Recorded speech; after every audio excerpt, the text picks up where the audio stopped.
తయారు కాల. ఇంకా తయారు కాలేదు. ఒకటి ఏంటంటే అది ఓ రకంగా క్యాస్ట్ ఈక్వేషన్స్లో తెలుగుదేశానికి బలమైనటువంటి ఇది.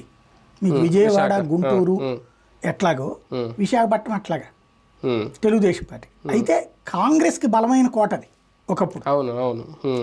దాన్ని క్యాప్చర్ చేసేటటువంటి ఒక సరైన నాయకుడిని ఎస్టాబ్లిష్ చేయాలి అక్కడ. ఇప్పుడు బొత్స సత్యనారాయణ విజయనగరానికి పరిమితం అయ్యారు. మధ్యలో విజయసాయి రెడ్డిని పెట్టాడు. ఆయన బొత్స సత్యనారాయణకి వైజాగ్ వదిలి మొత్తం చూడమంటే చూద్దుడు. కానీ విజయసాయి రెడ్డిని పెట్టాడు. బొత్స కోపం వచ్చింది, ఎవరికాళ్ళు దూరంగా ఉన్నారు. ఆ ఇంపాక్ట్ అక్కడ, ఆ డిస్ప్యూట్ అనేటువంటిది అక్కడ నడిచిపోయింది. ఉత్తరాంధ్రలో విజయసాయి రెడ్డి పెత్తనం ఏంటి అన్నటువంటి ఫీలింగ్. వాస్తవం చెప్పాలంటే విశాఖపట్నాన్ని వెళ్ళినటువంటి ఎంపీలుగా చేసిన వాళ్ళందరూ కూడా ఎక్కువ మంది ఇట్టించి వెళ్ళిన వాళ్ళే. పురంధేశ్వరి ఎక్కడి నుంచి వెళ్ళినవే కదా. అంతకుముందు నేదురుమల్లి జనార్దన్ రెడ్డి ఎక్కడి నుంచి వెళ్ళిన వాళ్ళే కదా. అప్పట్లో డైలాగ్ ఉండేది, నెల్లూరు వాళ్ళు అందరూ వచ్చి విశాఖలో గెలుస్తుంటారు, కోస్తా వాళ్ళందరూ వచ్చేసేసి ఉత్తరాంధ్ర అన్నటువంటి.